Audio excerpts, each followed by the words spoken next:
Asociación Meteorológica Española. El título de la ponencia de hoy es Meteorología e incendios forestales. El ponente es Marcelino Núñez Corchero, que es meteorólogo de AMET y está en la delegación territorial en Extremadura ya desde hace bastantes años, al que por supuesto agradecemos que haya tenido la amabilidad de aceptar nuestra invitación. Voy a glosar brevemente su currículum, su trayectoria. Marcelino es licenciado en física por la Universidad de Extremadura y además tiene una diplomatura en estudios avanzados por esta misma universidad y un máster universitario en protección integral del medio ambiente por la Universidad Carlos III de Madrid.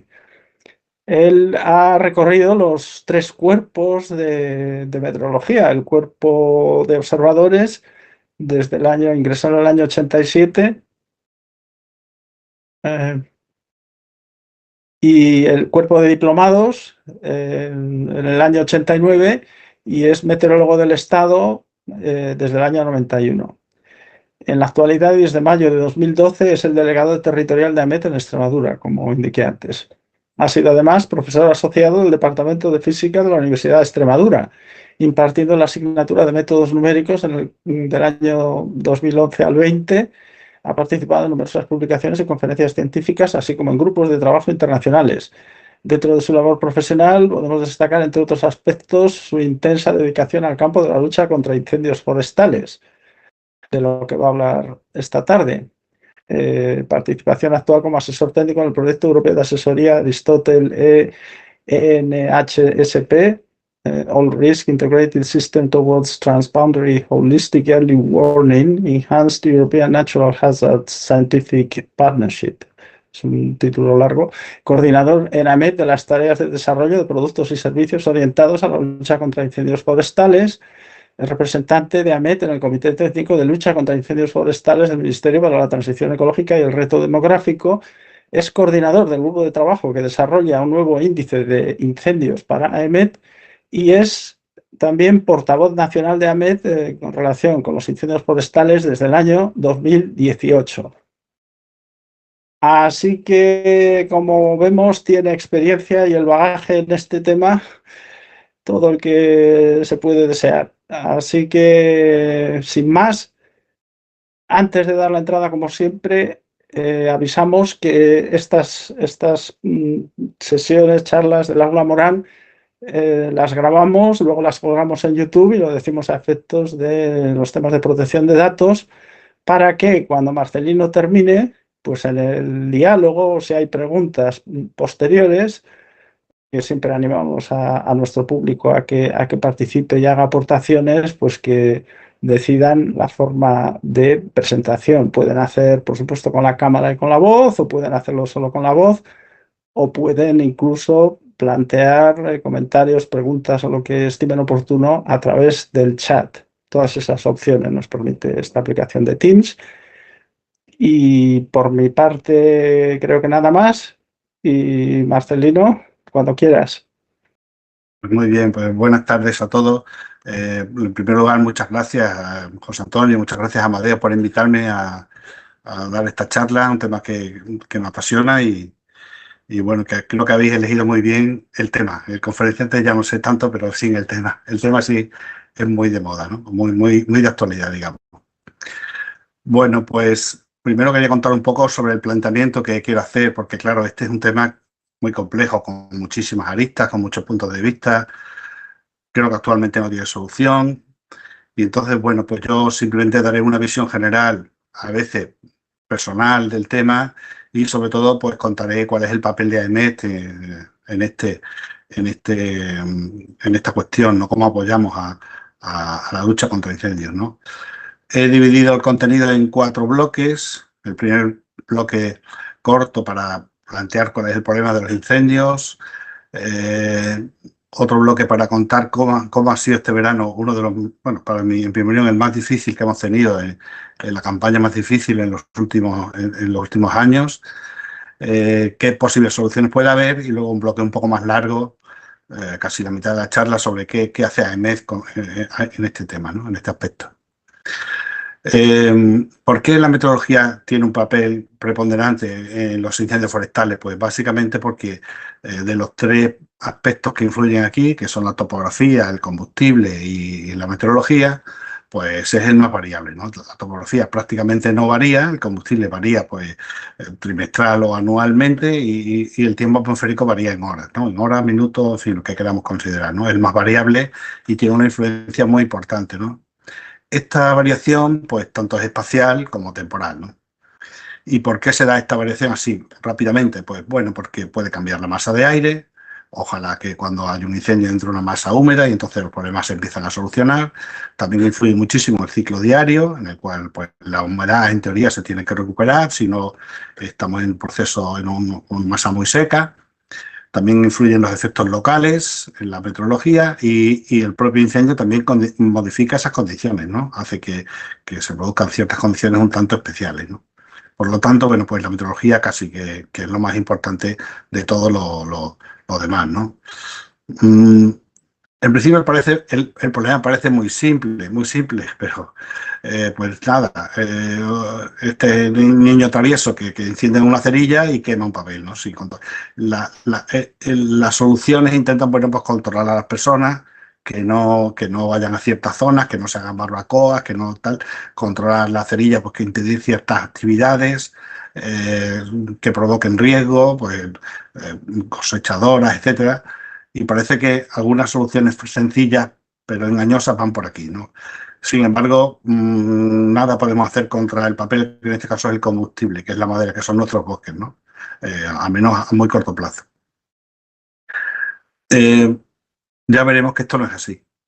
La superficie forestal en España, curiosamente, lo que, bueno, pues los muy alejados del tema pueden pensar que cada año se queman miles y miles de hectáreas. A pesar de todo eso, la superficie forestal en España está aumentando, ¿no? Y tenemos una gran superficie forestal. El 56% del territorio nacional, más de la mitad de nuestra superficie de lo que es España, pues es superficie forestal. Aquí podemos distinguir entre superficie arbolada, no arbolada, cultivos, etcétera. Juntando todas estas clasificaciones que hacen los ingenieros forestales, pues en España sale un 56% del territorio, casi a la cabeza en Europa, ¿no? Finlandia y Suecia tienen un porcentaje un poco superiores, pero somos de los países en Europa que más superficie forestal tienen, ¿no? Si consideramos solo la superficie arbolada, es decir, lo que son los bosques, tenemos un 39% del territorio nacional con bosques. Por lo tanto, somos un país que tiene que preocuparse de este tema, ¿no? Por otro lado, lo que decía, ¿no? Pues que los informes que hace el Ministerio para la Transición Ecológica, el MITER o Comiteco, como lo llamamos nosotros, pues todos los informes dicen que la superficie está aumentando. Del 90 al 2007 en un 7,6 aproximadamente. Bueno, los números pueden ser discutibles, pero la tendencia no, ¿no? Casi todos los informes o estudios que se hacen hablan de que la, la superficie forestal está aumentando, con lo cual, una de estas tres cosas que ponía al principio, la persona en la cerilla o el papel está aumentando cada vez más, ¿no? Siempre con fuentes del ministerio, fuentes oficiales, dicen estos informes que se extrae pues unos 15-20 millones de metros cúbicos de madera, ¿no? Lo que llaman cortas, ¿no? Se extrae anualmente. Sin embargo, el crecimiento anual son de 35 a 45 millones de metros cúbicos. Es decir, solo aprovechamos o solo sacamos del bosque pues entre un 30 y un 50%, ¿no? Por lo tanto, cada vez crece más el combustible, ¿no? Solo en Castilla y León pues ha pasado desde el 92 al 24. Castilla y León es la comunidad que tiene mayor hectáreas forestales, pues de 4,5 a 5 millones de hectáreas, ¿no? Entonces, pues no es que por un lado podríamos decir, bueno, estamos tranquilos, tenemos bosque de sobra, pero sí, en ese sentido estamos tranquilos, pero el problema cada vez es más acuciante porque cada vez acumulamos más combustible en nuestros bosques y como ahora veremos, bueno, pues si vemos las causas, también fuentes del MITER, hay muchas fuentes, ¿no? El Ministerio tiene una gran estadística disponible del público en general, ¿no? Estadística general de incendios forestales, y aunque la tiene un poquitín atrasada porque es una base de datos que está muy constatada, se hace a través de los informes oficiales de las comunidades autónomas, que son los organismos competentes, pero ellos la revisan, la certifican y tal, pues lleva unos 3 años de retraso, pero es muy potente esta estadística general, lleva muchísimos años, muchas décadas, y en las causas pues, dice que un 48% es desconocido, es decir, no son capaces de atribuir el origen del incendio a ninguna causa.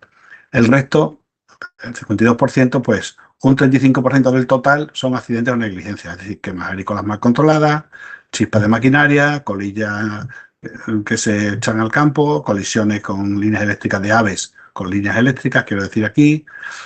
Un 8% son causa natural, es decir, son descargas eléctricas, como esta foto que pongo aquí. Un 8% son intencionados, bien pirómanos, bien gente sensata, pero que tiene conflicto de intereses con los dueños de la finca o lo que sea. Y un 2% reproducciones de incendios que se entendían apagados, pero al final vuelven a surgir meses después, pues es un 2%, ¿no? Pongo en rojo este 8% de causa natural porque ya vemos que no importa el origen de la ignición, el combustible al final, aunque fuéramos perfectos, tuviéramos una prevención y una extinción perfecta, el combustible arderá. La solución no es no apagar, porque el fuego digamos, a veces es necesario, ¿no? Aunque elimináramos a las personas, aunque elimináramos el origen de la ignición, solo el crecimiento del papel, el crecimiento del combustible, quiero decir en este ejemplo simplón que ponía, pues en un clima mediterráneo en que los veranos son muy secos y que hay descargas eléctricas, los bosques arderán, sí o sí, ¿no? Esto es un poco lo que se conoce como la paradoja de la extinción, que dice que si apagáramos instantáneamente en el minuto cero cualquier incendio, la masa forestal crecería tanto que el primero que se nos escapara sería inapagable, ¿no? Un poco lo que pasó con el incendio de Yellowstone en 1988, ¿no? Hay mucho escrito sobre este incendio, lo aconsejo porque es muy divertido. Primero lo dejaron correr, luego empezó en junio, luego dijeron esto se nos va de las manos y lo intentaron apagar, no podían y hasta octubre, que empezó a nevar, no fueron capaces de controlarlo, ¿no? Por tanto, quiero poner con esta descripción pues que el problema es bastante complejo, es muy complejo.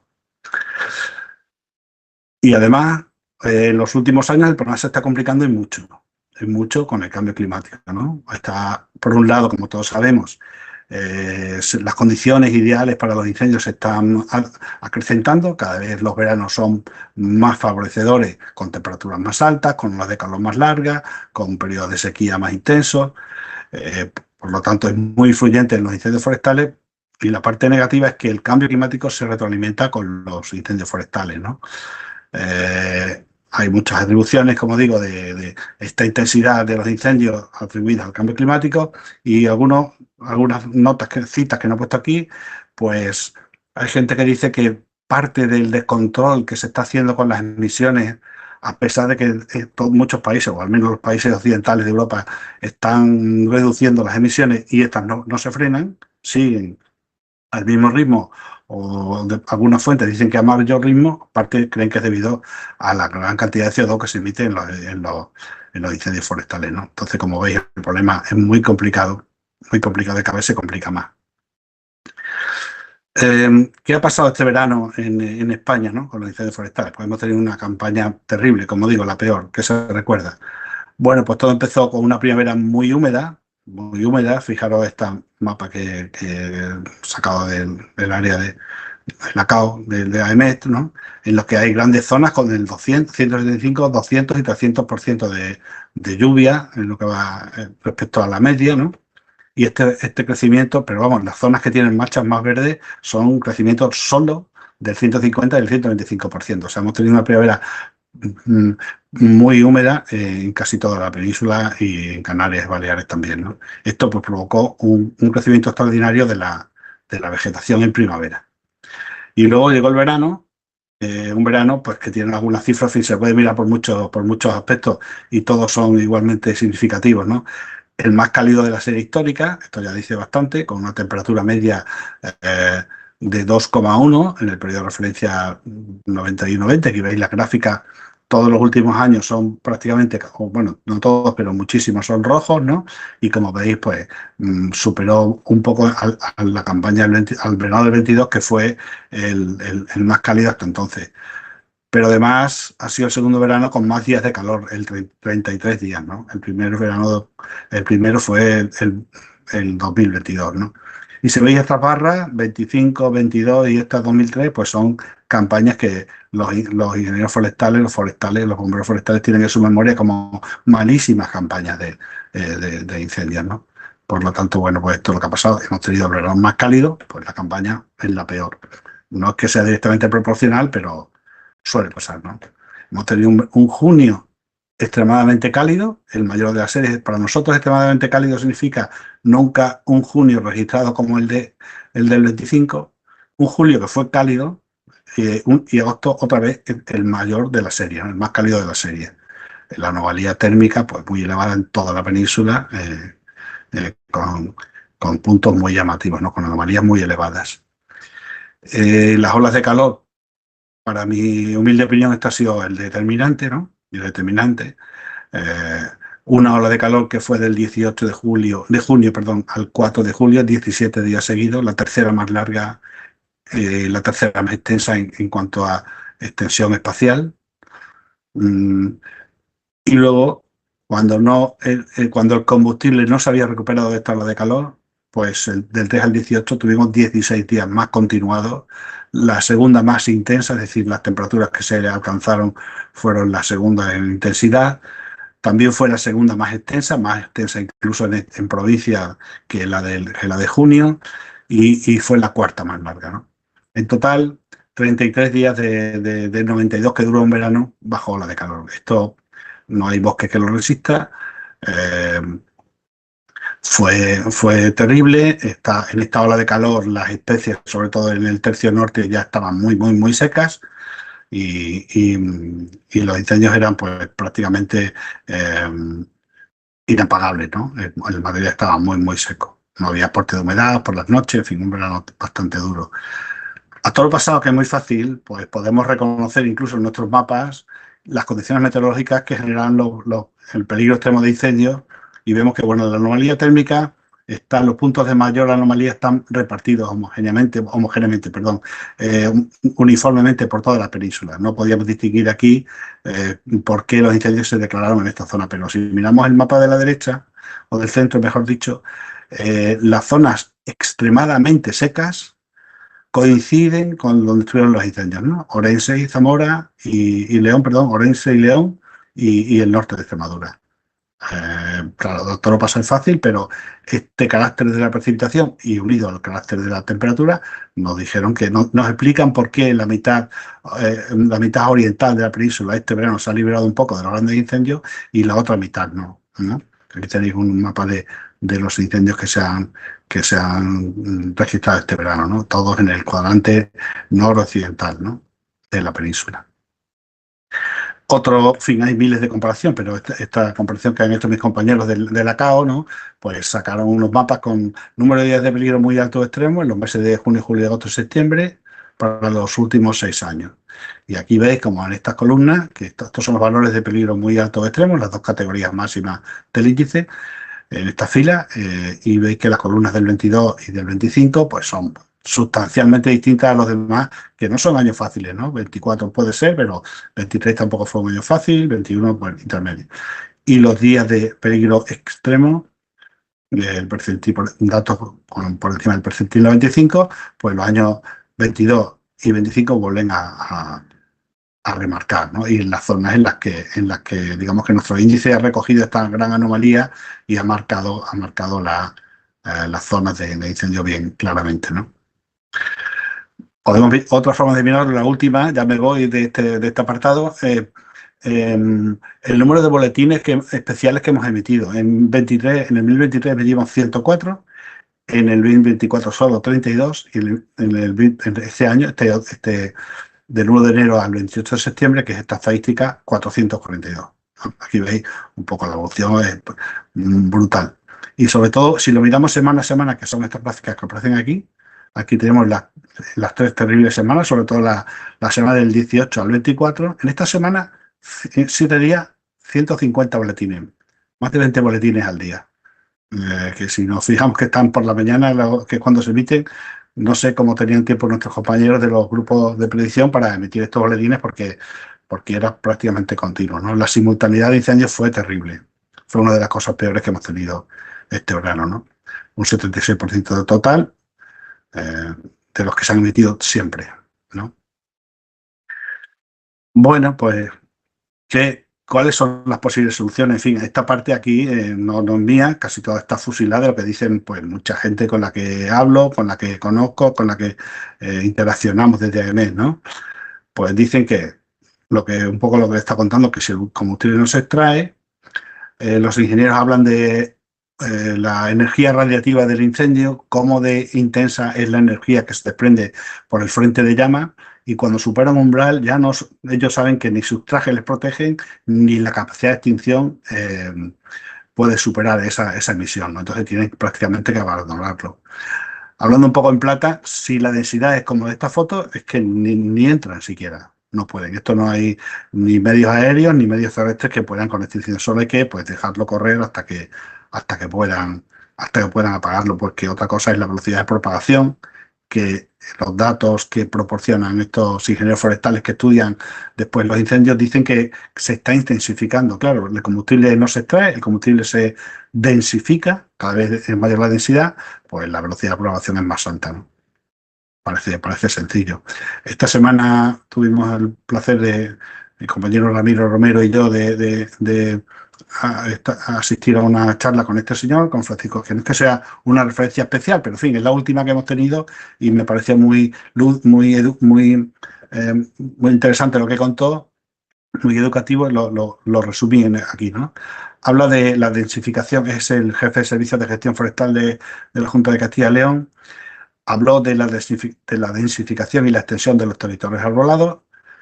Los incendios forestales ya no se paran en los caminos ni en las carreteras como antes, ni en las autovías, saltan las autopistas, saltan todas las barreras naturales, entre comillas, que le podamos poner. Habló del declive de la ganadería, que fomenta que esta masa forestal pues, aumente más, ya no hay mosaicos agrícolas tampoco.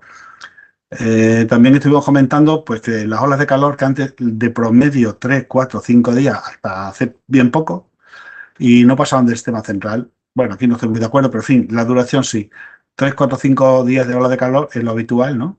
El año pasado tuvimos 5 olas de calor en España, pero ninguna superó los 3, 4 días. Entonces, eso no tiene tanta señal para el incendio forestal como la que hemos tenido, de que 15 días y que abarcan desde el Cantábrico hasta Gibraltar, ¿no? Aquí sí que le podemos hacer caso en este apunte que hizo, que la política forestal actual dice que es fruto de un estado de la masa forestal en peligro de los años 80.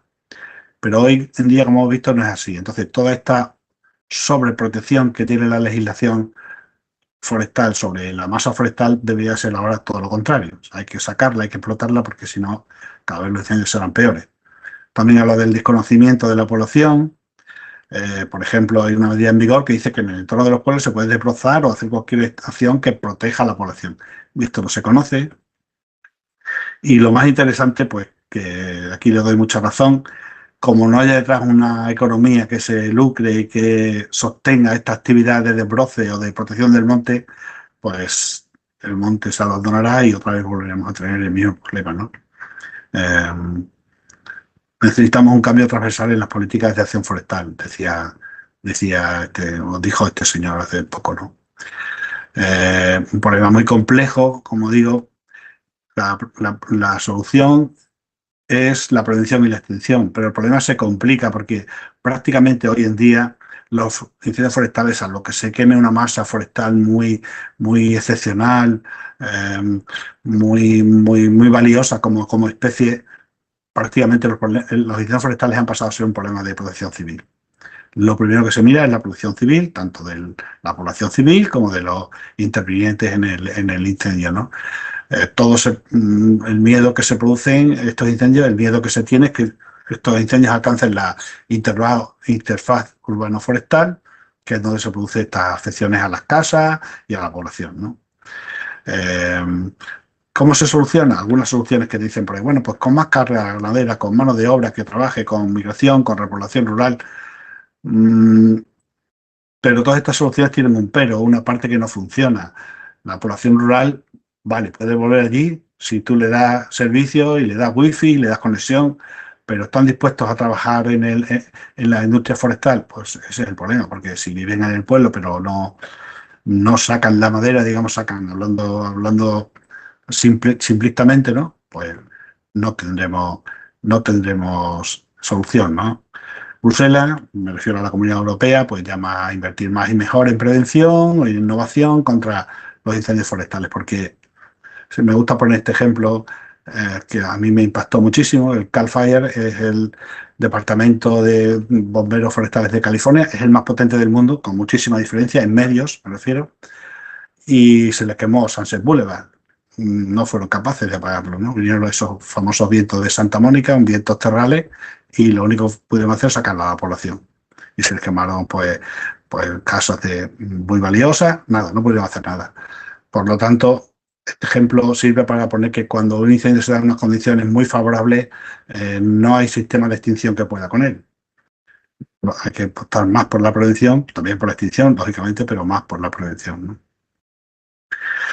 Y esta prevención, pero también la extinción, pasa por las infraestructuras en el monte, ¿no? Aquí pongo una foto por sacar pecho por mi tierra, una foto de un macizo en Extremadura que tiene unos caminos y unos cortafuegos pues muy transitables para, en caso de incendios de estas masas, pues no que estos hagan de cortafuegos, que un poco sí, pero sobre todo que pueda ir la maquinaria, puedan ir los bulldozers, puedan ir los camiones, las cisternas e intentar apagar el fuego. Si estos caminos no existieran en este monte y se quemara por alguna de sus dos laderas, la solución es irse de ahí, porque no pueden entrar en un macizo con esta densidad y luchar con él, ¿no? Entonces, la prevención significa conservar, sí, pero no al 100%, porque la prevención también es seguridad ciudadana y necesitamos esa infraestructura en los montes, ¿no?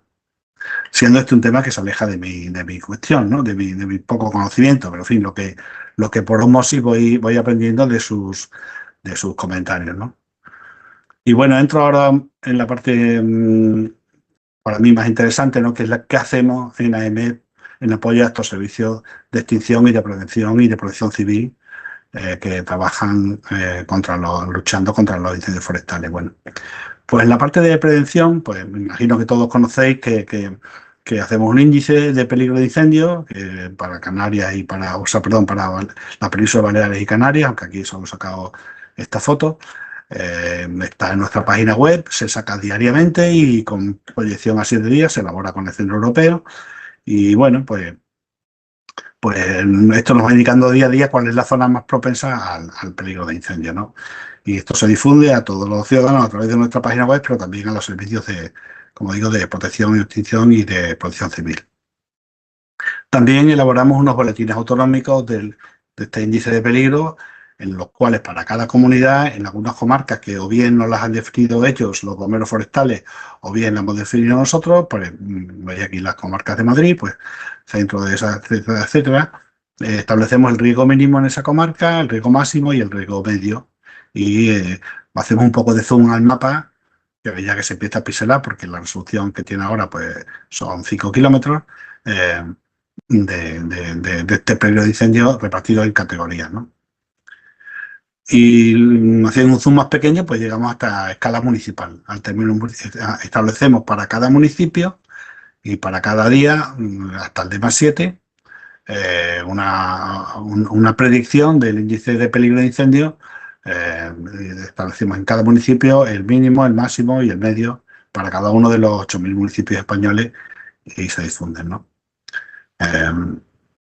Luego, esto sería la parte de prevención. En la parte de extinción, es decir, ya se ha generado el incendio, pues haciendo caso a una demanda vieja o muy antigua de los servicios forestales que querían acceso rápido y directo a la información meteorológica y a la predicción, pues pusimos un visor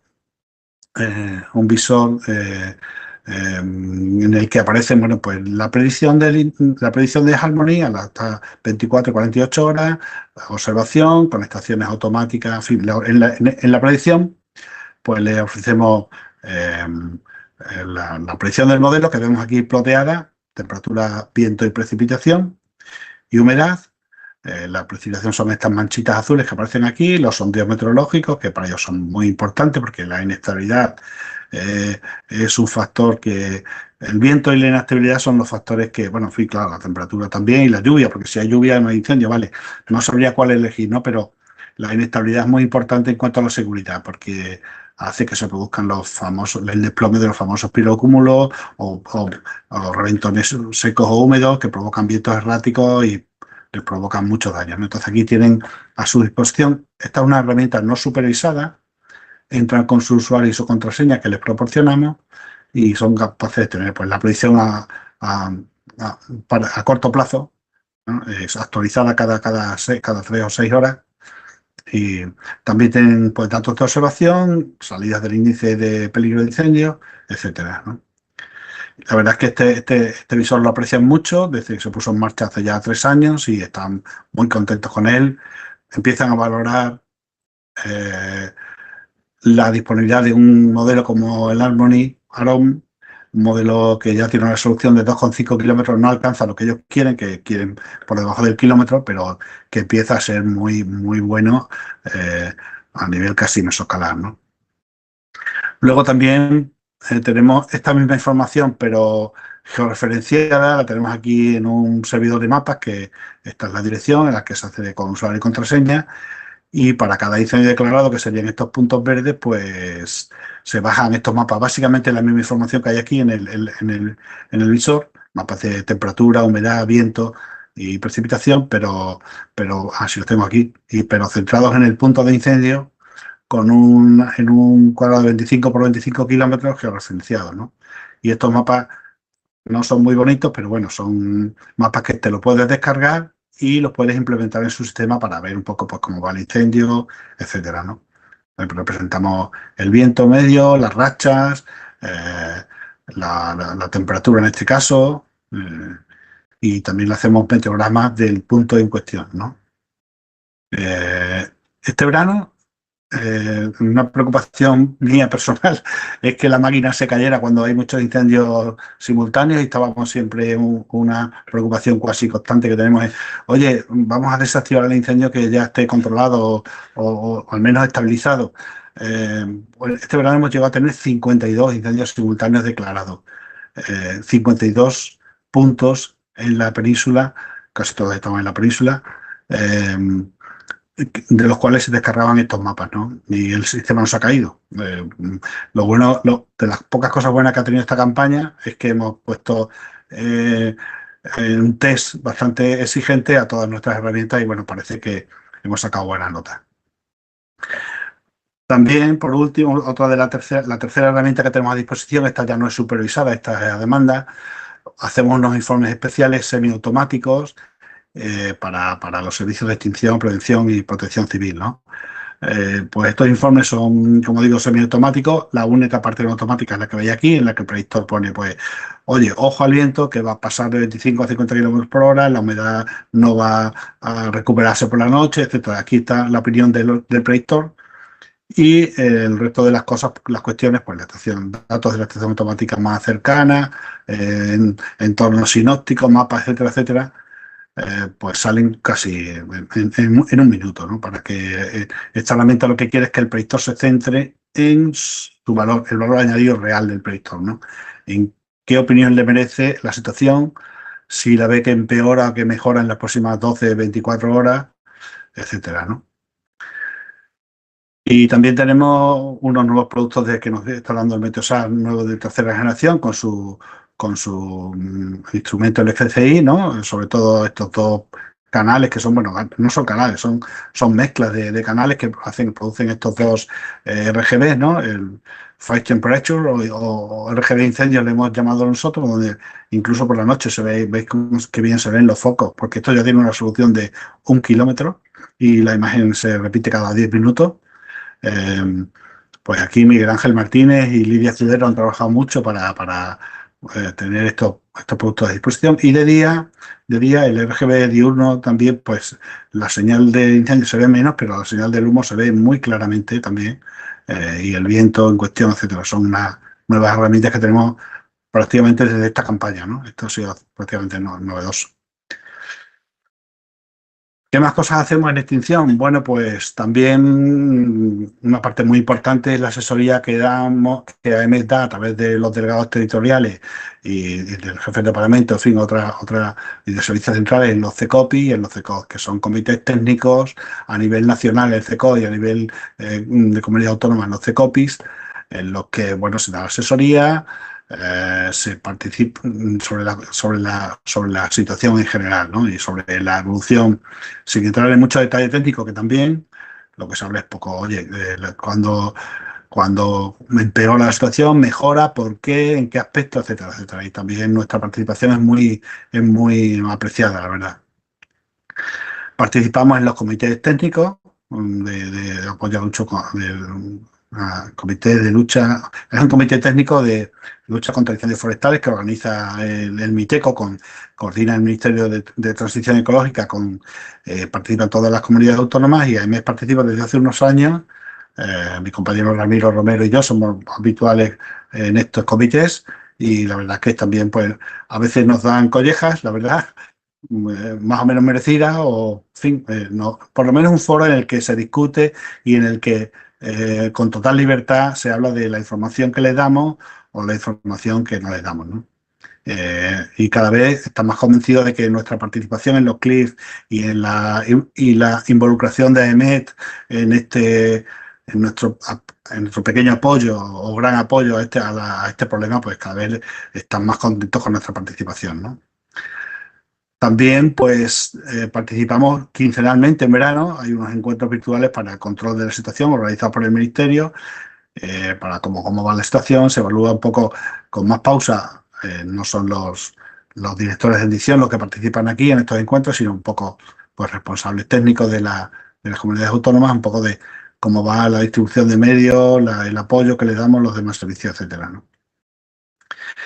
Y ampliando el Zoom, también participamos en una asesoría comunitaria, Aristóteles, que ya España y otros países europeos asesoran a la Dirección General de Protección Civil la parte de riesgo. El proyecto Aristóteles y estas siglas que José Antonio ha leído, que son muy largas, en el fondo es un sistema de asesoría para todos los riesgos en el que nosotros participamos en el de incendios forestales, ¿no?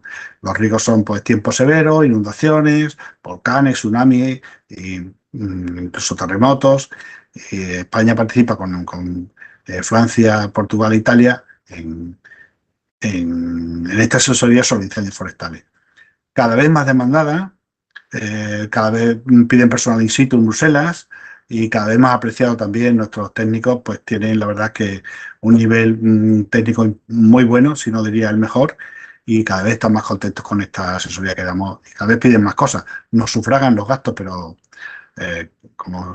tampoco nos sobra mucho personal en AEMET para cubrir todos los frentes, ¿no? Aquí hay un ejemplo de los boletines que se hacen. Pues este es un caso de incendio en Grecia, en las islas estas. Y bueno, se hacen boletines en los que se describe la situación. Hay una matriz de riesgo que no he puesto aquí y se dice si hay mucho riesgo, si son vulnerables o no, etcétera, ¿no? Y por último, ya voy terminando. Para la campaña 26 queremos poner en marcha este grupo de compañeros que estamos trabajando durante casi 2 años en la elaboración de un índice de peligro de incendio, un nuevo índice de peligro de incendio forestal, ¿no? El índice que todos conocéis, supongo, el FWI, la entrada de este índice pues solo eran variables meteorológicas. Y esto es lo que algunas veces en los CLIC nos han reclamado que no podía ser así, ¿no? Y nos han dado bastante, nos han animado a la mejora que había aquí de introducir variables que no solo fueran meteorológicas. Hemos introducido el tipo de suelo forestal, su inflamabilidad, el estado de la vegetación queremos introducirlo adaptando el índice NDVI, la cobertura de nieve, las zonas urbanas, la humedad del suelo también la queremos introducir, o estamos introduciendo de hecho. Pues encontramos que esta variable es la que más se relaciona con la que buscamos, que es la humedad del combustible vivo. Esta humedad del combustible vivo a día de hoy no está medida ni solucionada por ningún sistema, pues la estimaremos a partir de la humedad del suelo. Vamos a aumentar la resolución del índice de 5 a 1 kilómetro, este es un paso importante, y también vamos a aumentar el número de categorías de 5 a 6 categorías. y una nueva calibración, incluyendo los años más cálidos, porque claro, si te quedas un poco atrás en la calibración del índice, la calibración es la que permite pasar del número del índice 112 a muy alto o extremo o alto, ¿no? Y bueno, como veis, las personas son estupendas, son unos tíos y unas personas unas chicas que trabajan muy bien, pero no somos muchos, somos pocos. Y básicamente lo que hacemos es pues eso. Estamos, por ejemplo, dividiendo el NDVI. Esta sería una gráfica del NDVI en los bosques y nos llamó la atención de que en verano se aplana, ¿no? Empieza a crecer en primavera, se aplana en verano y vuelve a bajar en el otoño. Entonces, mientras que en los cultivos pues crece y baja en verano, que es lo que había que esperar para volver a crecer en otoño, ¿no? Estos son simplemente dos ejemplos. Entonces, bueno, hemos considerado agruparlo por cultivos e incluso pues un algoritmo que permite evitar este aplanamiento en verano, ¿no? Hemos establecido 5 tipos de suelo en la península de Baleares y 6 en Canarias. Y para conseguir la humedad del combustible vivo, que es lo que no se puede conseguir a día de hoy, pues bueno, pues en vez de estimarla con la línea verde, que es el índice NDVI, que sí que sigue una cierta secuencia, pero no las escalas son se aplanan en verano, como habéis visto antes, pues queremos introducir la humedad del suelo, que también se calcula en el ACAO de AEMET, eh, en el índice, no me sale, se calcula diariamente, ¿no? En el balance de precipitación diario, y sí que tiene una señal con un poco de retraso, pero sí con una señal más parecida a la evolución del combustible vivo, ¿no? Y aunque veis aquí estas gráficas, están solo el 22, sacada de un proyecto que se paró y no continúa, ¿no? Y bueno, pues estas son un poco las nuevas componentes del índice que queremos sacar de peligro, con más resolución y que tendrá pues la cubierta del NVI, en los tipos de suelo, el propio índice que calculamos tradicionalmente y la humedad del suelo. Y parece, las primeras cuentas que estamos echando parece que empieza a funcionar.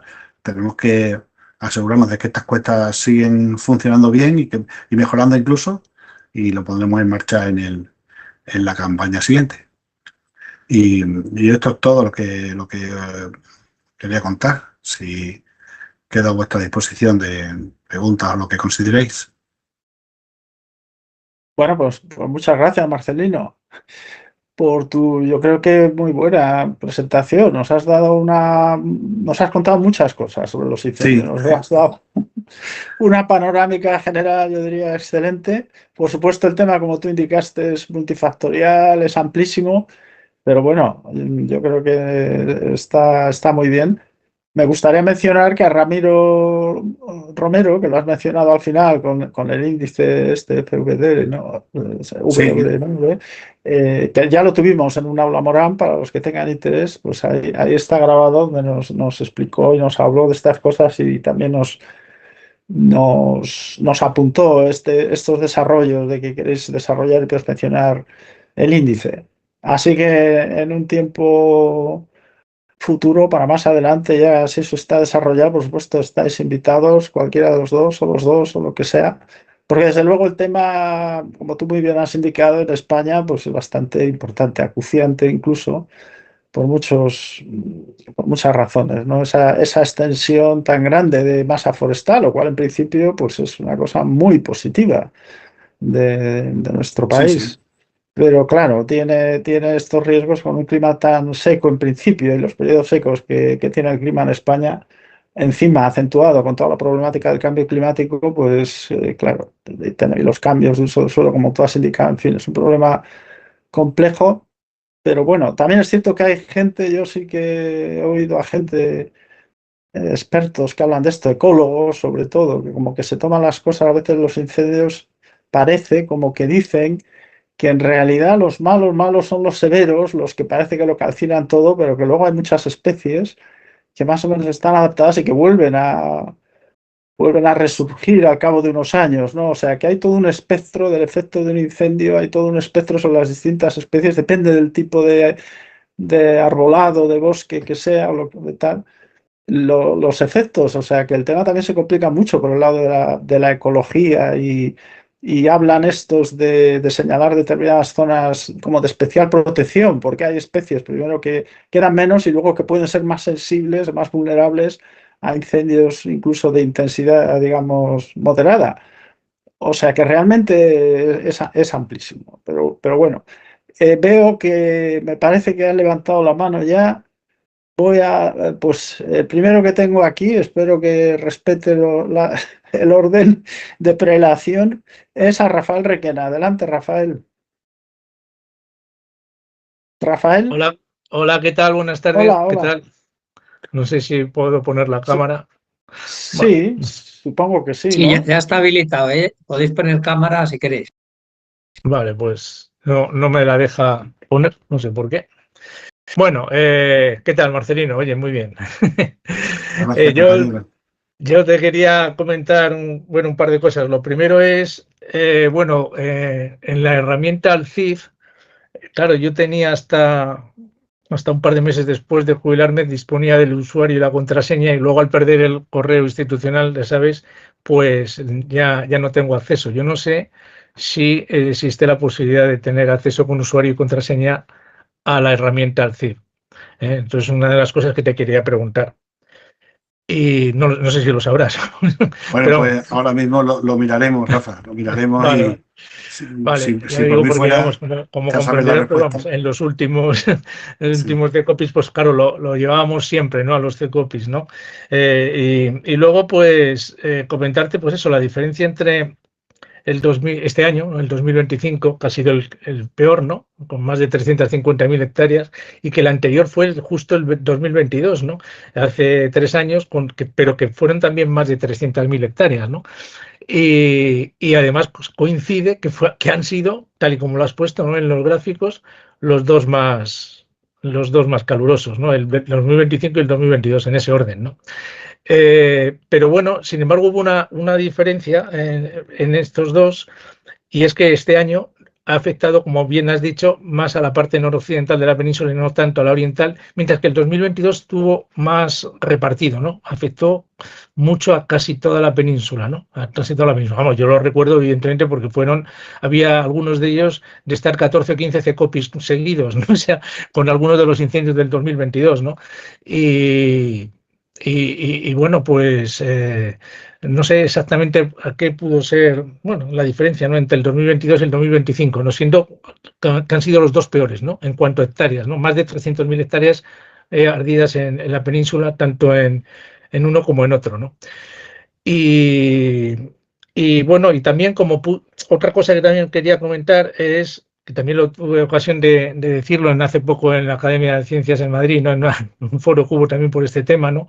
Es que con la incorporación de las nuevas herramientas que vais a hacer, teniendo en cuenta por eso la humedad del suelo, las características del suelo y tal, al final esas herramientas que se introducen en el nuevo índice que se elabore, aunque supuestamente no son meteorológicas, yo dije, bueno, no lo son, pero al final para estimarlas resulta que se tienen en cuenta parámetros meteorológicos, que es lo que yo veía aquí en Aragón con el índice que se emplea aquí, además del nuestro, ¿no? Que es el común, el común con el gobierno de Aragón, en que esa información sobre la humedad del suelo, sobre el combustible, tal, vale, son información que aparentemente no es meteorológica, pero su estimación, o sea, bueno, la estimación para meterlo en el índice es mediante cosas meteorológicas, es decir, humedad, temperatura previstas, eso que al final es meteorología también.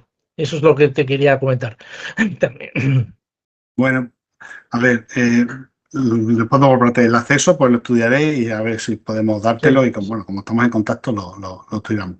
¿Qué ha sido este año diferente? Para mí este año ha sido bastante diferente en el sentido de las olas de calor, ¿no? Las olas de calor han sido, eh, y sobre todo, o sea, que no me imagino, bueno, sí me lo puedo imaginar, pero no es fácil imaginarse un escenario peor. Primero, una ola de calor en junio muy temprana, porque es junio, ¿eh? Tened en cuenta que los umbrales para las olas de calor se definen con los valores de julio y agosto. Y con esos umbrales, en junio ya tuvimos una ola de calor muy larga. Si los umbrales hubieran sido otros, en los que entrara la definición, en esos umbrales, en las temperaturas de junio, probablemente hubiera sido más larga todavía. Pero bueno, esa ola de calor tan temprana, digamos que agotó prácticamente y dejó tiritando, por hablar mal y rápido, a la masa forestal.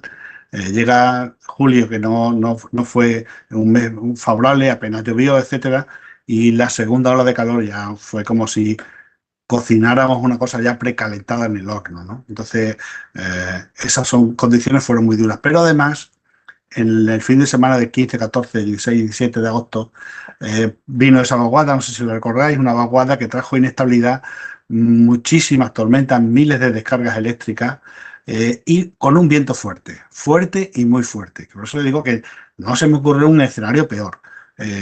El material muy seco, completamente seco y agotado detrás de 2 olas de calor. La inestabilidad que provoca tormentas secas, porque no había humedad prácticamente, la humedad no se recuperaba.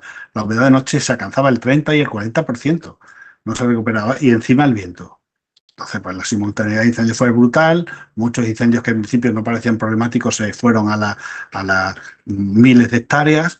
Los incendios forestales han subido de dimensión. El 86% de la superficie quemada ha sido por grandes incendios, con una extensión media de miles de hectáreas, en vez de 500 hectáreas, que es lo que define el umbral, que define el gran incendio forestal.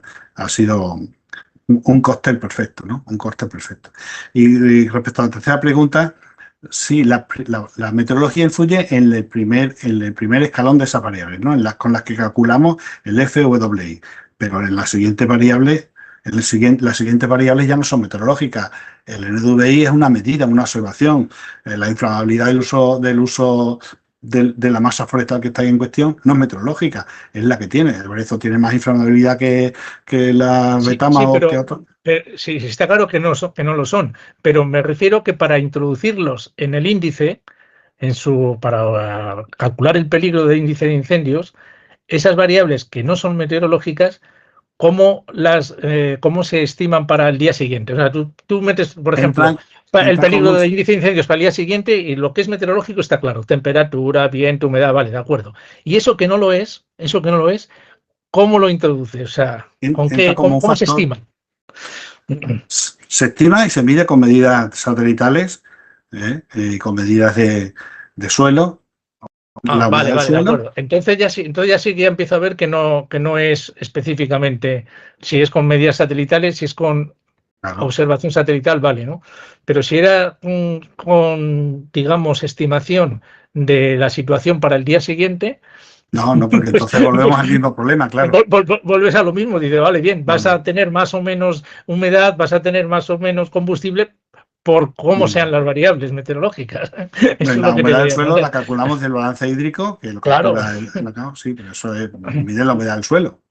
Sí, eso está claro. Y el estado de la vegetación, pues el estado de la vegetación, medido con un satélite. Esas no son meteorológicas. Vale. Y pues no sé, dejo paso a otro, porque si no me podía preguntar más cosas, pero una ronda y luego podéis a lo mejor volver a intervenir. Que tengo a José María Sánchez Laule y luego tenemos una pregunta por el chat. Así que, pero primero, José María, adelante, cuando quieras. Hola, buenas tardes. Hola, Marcelino. Buenas tardes, José María. Enhorabuena por todo tu conocimiento y por tu trabajo, ¿no? Yo he analizado y ha salido en el último número de la revista lo que ha pasado este verano en las 2 olas de calor, según un modesto y simple artículo, ¿no? De tanto la ola de calor de junio, que se prolongó a julio, como la de agosto, ¿no?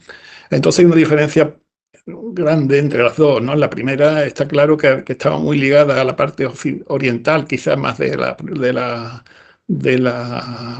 península, porque además del mar Mediterráneo estuvo también con una ola de calor marina y unas temperaturas altísimas, ¿no? Y la segunda, en la cual te doy toda la razón de que una importancia fundamental la ha tenido el viento.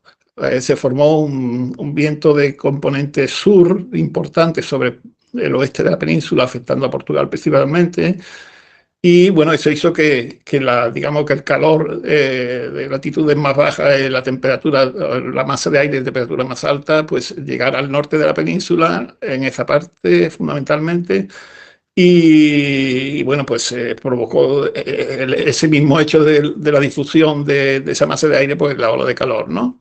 Y luego, además pienso que esta ola de calor, sobre todo en los días, ese chorro, ¿no? Ese viento en chorro que fundamentalmente duró unos 10 días muy importantes, ¿no? Me parece que del 8 al 17 fueron unos días tremendos, ¿no? En el cual se desataron todo tipo de incendios, sobre todo que no se podían apagar, ¿no? Y yo tengo una modesta opinión de lo que ocurrió, de un factor importante en la dificultad de luchar contra esos incendios, en la generación de ondas de montaña, en la parte sobre todo, bueno, en las sierras del norte sobre todo, que se ponen transversales, digamos, de oeste a este, ¿no? En Zamora, en León y en Orense. Bueno, pues realmente la onda de montaña se crea en condiciones de cierta estabilidad, ¿no? Para que en una atmósfera estratificada.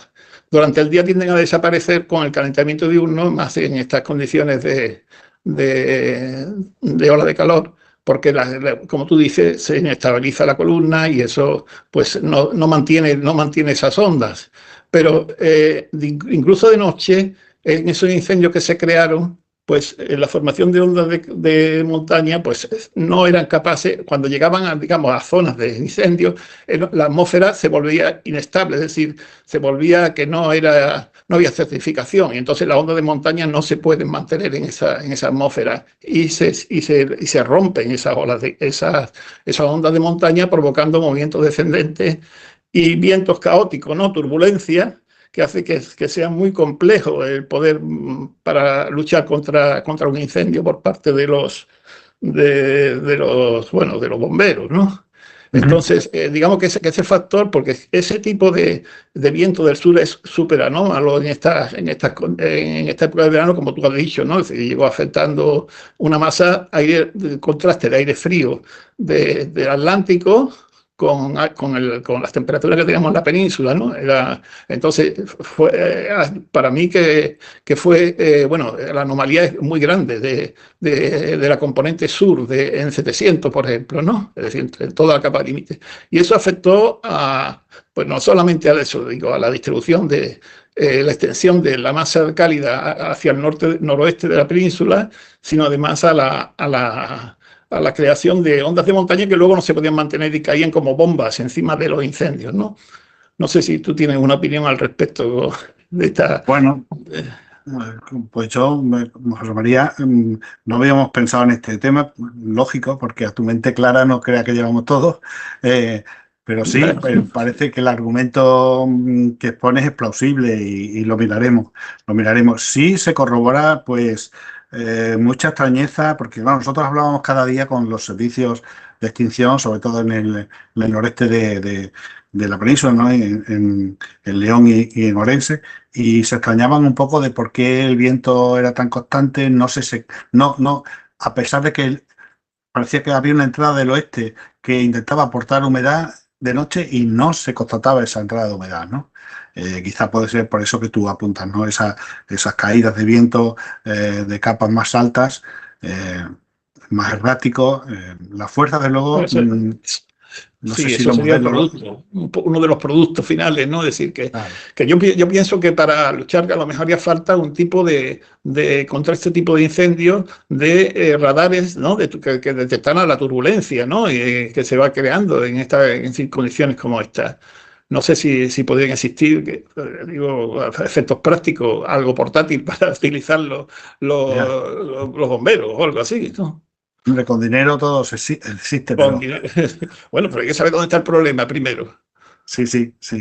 Bueno, pues yo solo puedo decirte que he tomado nota de tu sugerencia, la turbulencia y esas ondas de montaña que lo de bombas y eso me da más miedo apuntarlo, pero sí, te hemos entendido. Digo, exagerando un poco la cosa, ¿no? Te hemos entendido lo que quieres decir y sí, vamos a estudiarlo.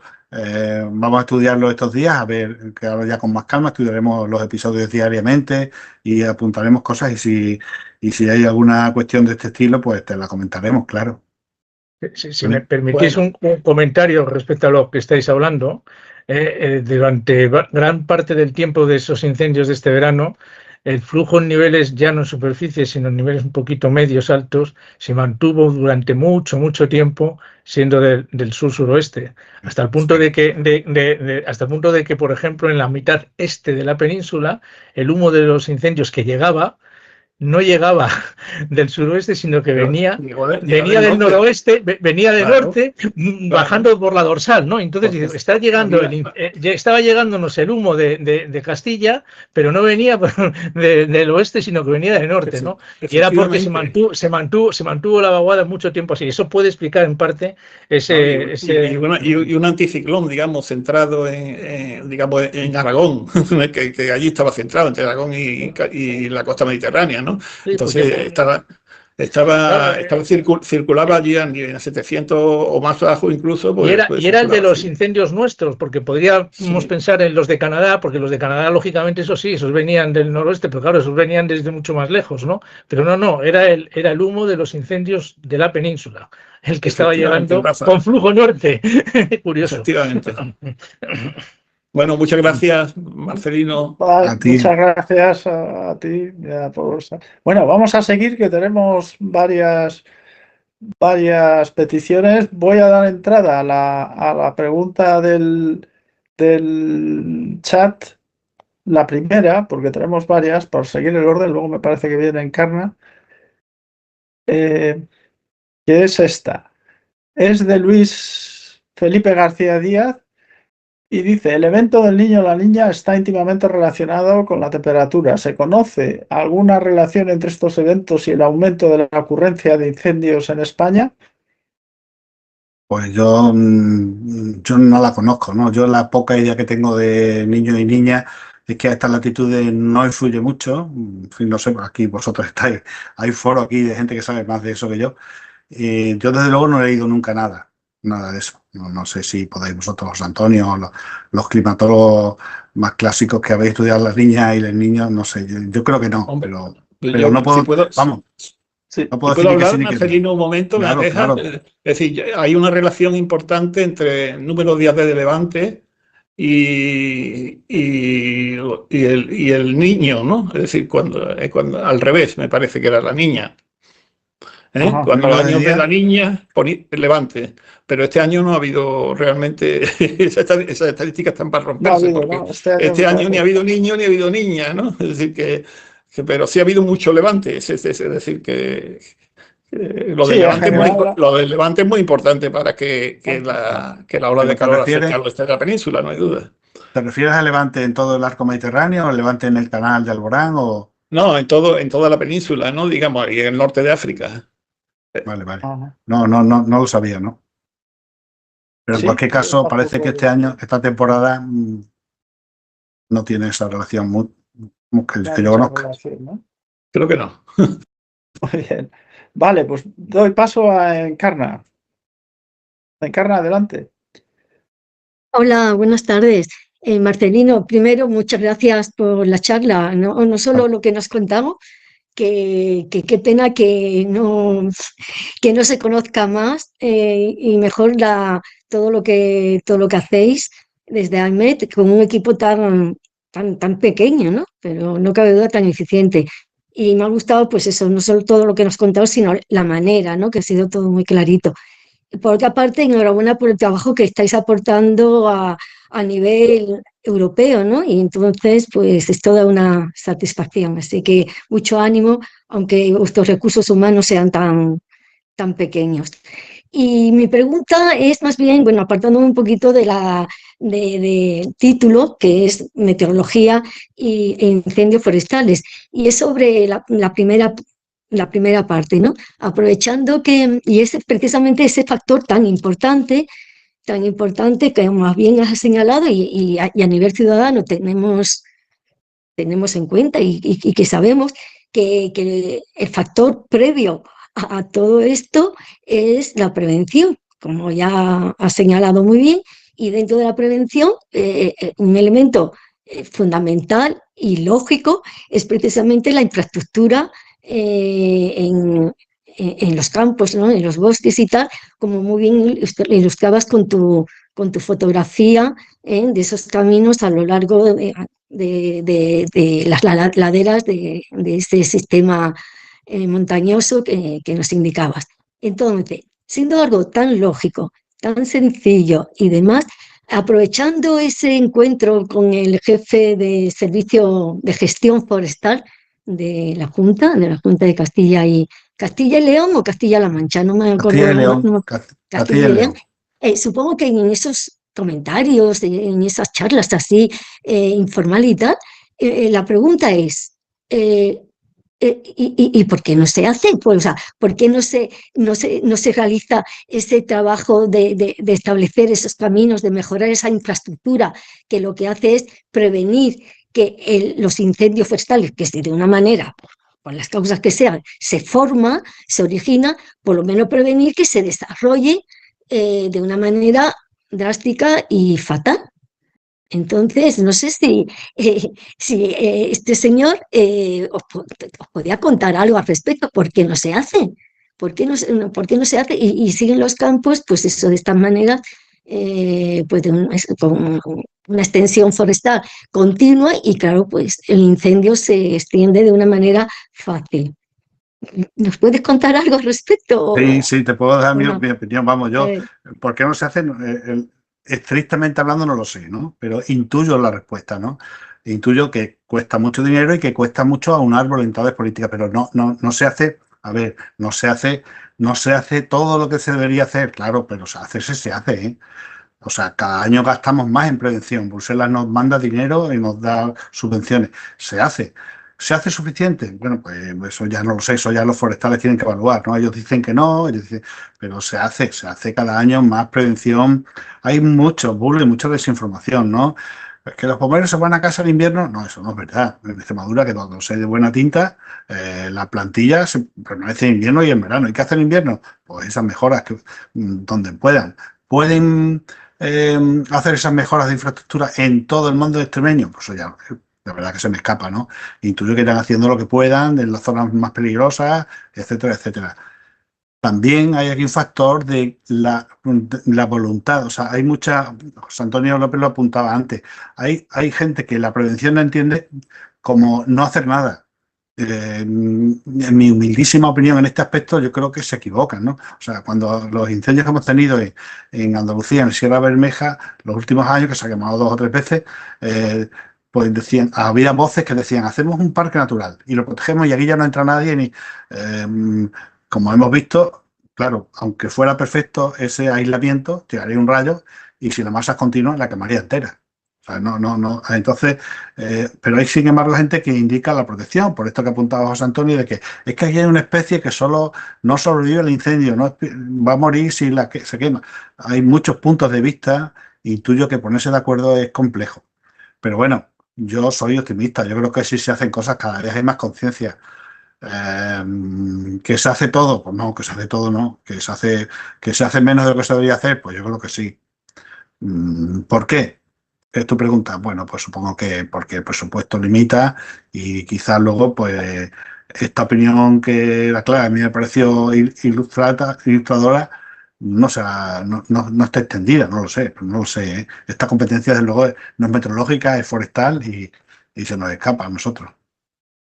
Pues No oye, sé. gracias a que nos bueno, que hayas expresado lo que nos has dicho, porque efectivamente hay mucha desinformación. Es más, a nivel ciudadana, lo que uno piensa es que, por una parte, que los bomberos durante la época no estival, efectivamente sus contratos se acaban y que por otra parte que no hay tanta infraestructura realizada en los bosques, en los bosques, en las extensiones forestales. En fin, así que gracias por decirnos que efectivamente se hace cosas. quizás no tanta, como bien nos dices, pero lo que se hace tampoco se conoce tanto, o sea que nada. Y por otra parte, ya que has comentado la intervención de José Antonio, y en la línea de que efectivamente hay gente, hay colectivos que defienden que los incendios son beneficiosos por desde el punto de vista ecológico, pues sí, ciertamente ese punto de vista es aceptable, pero de una manera parcial, porque, bueno, vamos a decir, a ver, ¿y qué hay de las personas, que también forman parte digo yo, del mundo bio, ¿no? De la vida? Habrá especies vegetales, incluso animales que se regeneren y se potencien y mejoren, etcétera, etcétera. Pero esas pérdidas materiales a nivel humano y no digamos pérdidas de personas, muertes, pues la verdad, oír esas reivindicaciones de que los incendios son positivos y que lo mejor es no hacer nada, pues la verdad resulta muy doliente, ¿no? Es una reflexión que hago como complemento de que hay una parte positiva de los incendios, sí, una parte positiva, pero Sí, pero que no hay se que pueden tener, hay que consentir, claro. prevenir. Hay que Claro, sí, prevenir sí. de todas maneras, y no me quiero extender más, pero que efectivamente debe ser una cosa bastante complicada, y yo creo desde el punto de vista de intereses, aparte de posibilidades económicas, ¿no? Así que bueno, reitero mi enhorabuena por el trabajo que hacéis, ¿eh? Y ojalá se conociera mucho más, así que a ver si se difunde de alguna manera a través de redes sociales y otros medios de comunicación. Gracias. Gracias a ti, Encarna. Vale, muy bien. Sí, la verdad es que ese tema, bueno, aparte que aquí es que ninguno creo podemos representar un poco el punto de vista, digamos, de los ecólogos, ¿no? Que se dedican a esto. Yo puedo decir, eso sí, que en una de las charlas que hace en la Real Academia de Ciencias, sí que me llamó la atención que estaba José Luis Moreno, que es una persona muy importante, ¿no?, en la ciencia en España, estaba en el IPCC y es ecólogo, si no me equivoco. Él es ecólogo, sí, o biólogo, vamos. Y había otro en la mesa y habló uno, o no sé si fue del público, y habló de la necesidad de limpiar los montes y tal. Y José Luis Moreno le dijo, oye, a los ecólogos no nos gusta nada eso de limpiar los montes, ¿no? Esa idea. O sea que aquí se enfrentan puntos de vista y, claro, encontrar el punto de equilibrio. Y por supuesto, yo creo que es evidente que aquí hay una condición de contorno clara, que es la protección de las vidas de las personas, o sea, ser posible de los bienes. O sea, eso es un sine qua non, entiendo yo, de cualquier política, ¿no? Ahora, aparte de eso, ¿cómo se gestiona? Si interesa más una política un poco más relajada, admitiendo, como dicen también incluso algunos especialistas bomberos en extinción, que también he oído, como que esto, tú también lo has mencionado, Marcelino, que también si hay mucho material boscoso y tal y cual, es decir, si no hay incendios durante una temporada, lo que estás haciendo es creciendo el bosque y estás preparando que el siguiente que venga, ese no va a haber quien lo pare. Sí, y sí, algunos correcto. dicen que la batalla por la extinción en ese sentido que está perdida.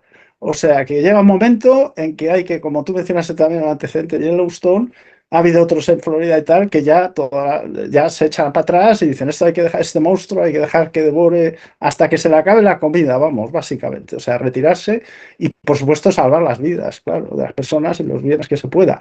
Pero bueno, es un tema con muchas aristas. Yo creo que aquí no podemos más que tocarlo un poco por la superficie, porque aquí somos más bien de la meteorología. Y bueno, voy a transmitirte otra pregunta que teníamos en el chat. Se trata de Pérez Ordóñez, Paulina Pérez Ordóñez. Dice, buenas tardes, una charla muy interesante. Una pregunta, el FWI es usado por AMET y ampliamente utilizado en Europa. ¿Cómo funciona en los diferentes territorios de la península ibérica? Bueno, pues quizá mi compañero Ramiro, que lo veo que está por aquí, me puede complementar mi respuesta. Desde luego es un índice global, se utiliza en toda Europa, el EFI de la Comunidad Europea lo usa. algunos puntos irá mejor que otros. Claro, nosotros este índice surge en los bosques canadienses, pero no se traduce directamente de los datos y de los ajustes que hacen los ingenieros forestales de Canadá a España. Por poner un ejemplo, pasa por más ajustes en Estados Unidos durante muchas décadas. Lo analizan, lo ajustan, pasa por ajustes que se hacen en Australia.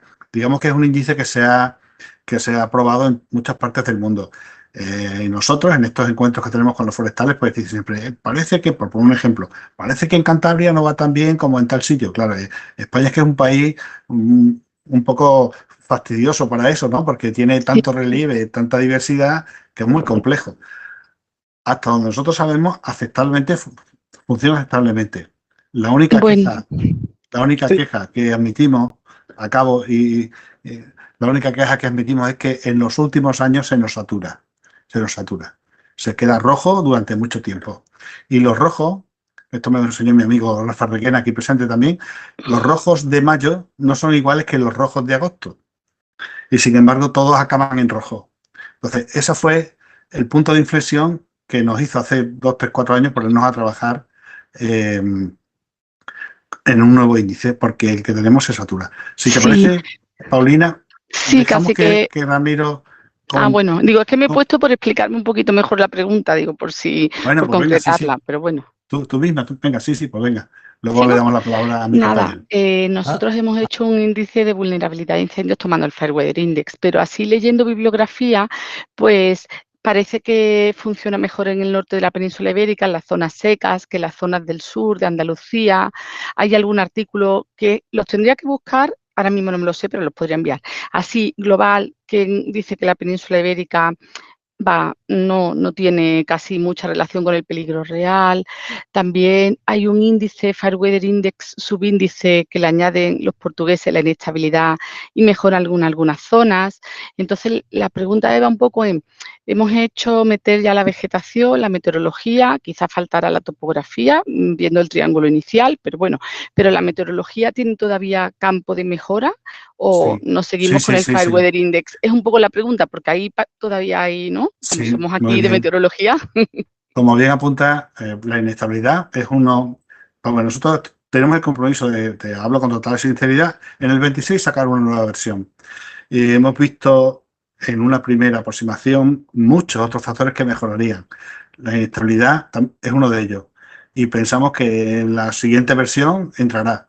De momento hemos acotado porque necesitamos, como mentes cuadriculadas que somos los físicos, tenemos una hipótesis, la comprobamos, la validamos, echamos cuenta y cuando está eso bien, lo sacamos. Y todo ese proceso con muchas variables nuevas no va bien, ¿no? Pero sí tenemos en cuenta la inestabilidad, también la tenemos en cartera, digamos, esperando, ¿no? O sea, que mejoramos hacer un índice más integral, pero la parte meteorológica solo también se podría mejorar, ¿no? Ramiro, si quieres complementar un poco Digo la yo, respuesta. pregunto. No, sí, como ya has contestado tú más o menos a todo, Marcelino.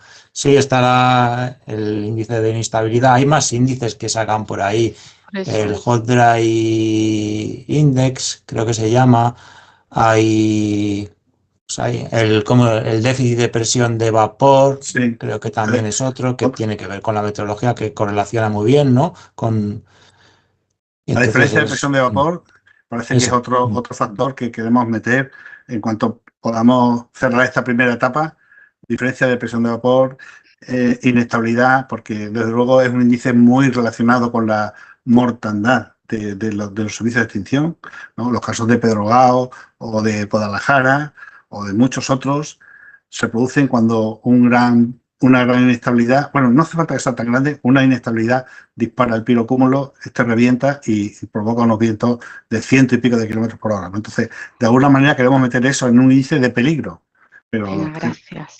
Topografía, por ejemplo, pues es otro que se puede meter.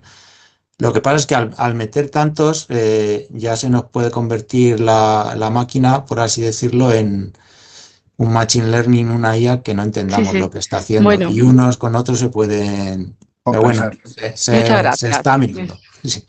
Adiós. Gracias. Gracias a ti, Paulina. gracias.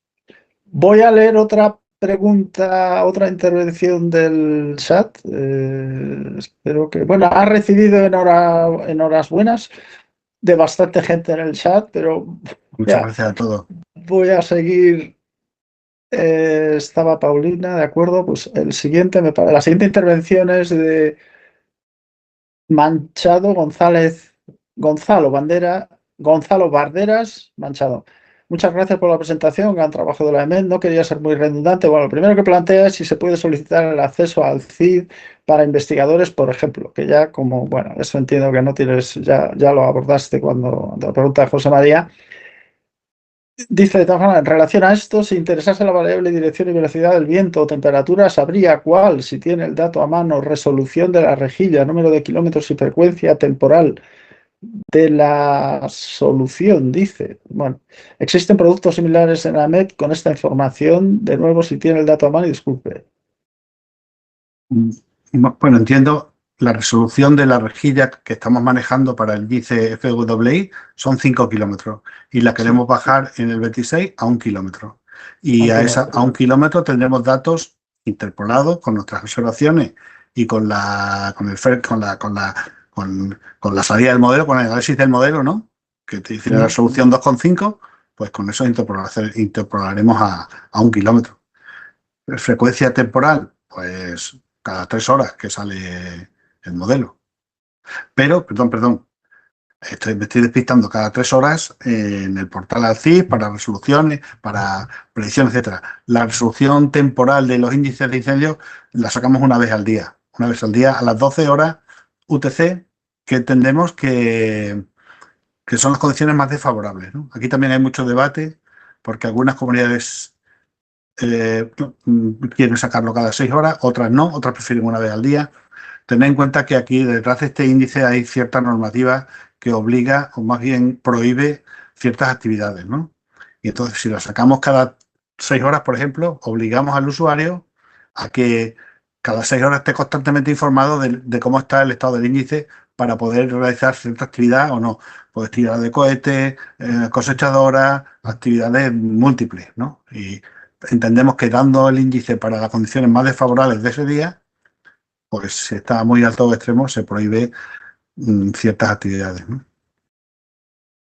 Muy bien. No sé, no. Pues voy a leer otro comentario de Luis Felipe García Díaz, que ya había intervenido anteriormente. Dice, en otras regiones como el noreste de Brasil y sureste de Venezuela, cuando existe el evento del niño, vuelve a incidir sobre esa pregunta que había planteado, la relación del niño, la niña con incendios, la temperatura tiende a aumentar y las precipitaciones a disminuir. Estos factores ayudan a una mayor ocurrencia de incendios y como el niño se puede predecir por semanas o meses, esto ayuda un poco a prevenir las operaciones de combate contra incendios.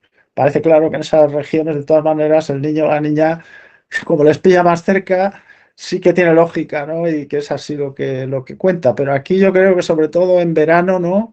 Las influencias del niño y de tal, pues tienden a ser en general más desdibujadas. Y como habéis comentado ya, ¿no? Para los incendios, en concreto en la campaña de este año no habéis visto que haya sido un factor. No obstante, si quieres puedo complementar que no sé si para la campaña del 26, quizás sí, creo que sí.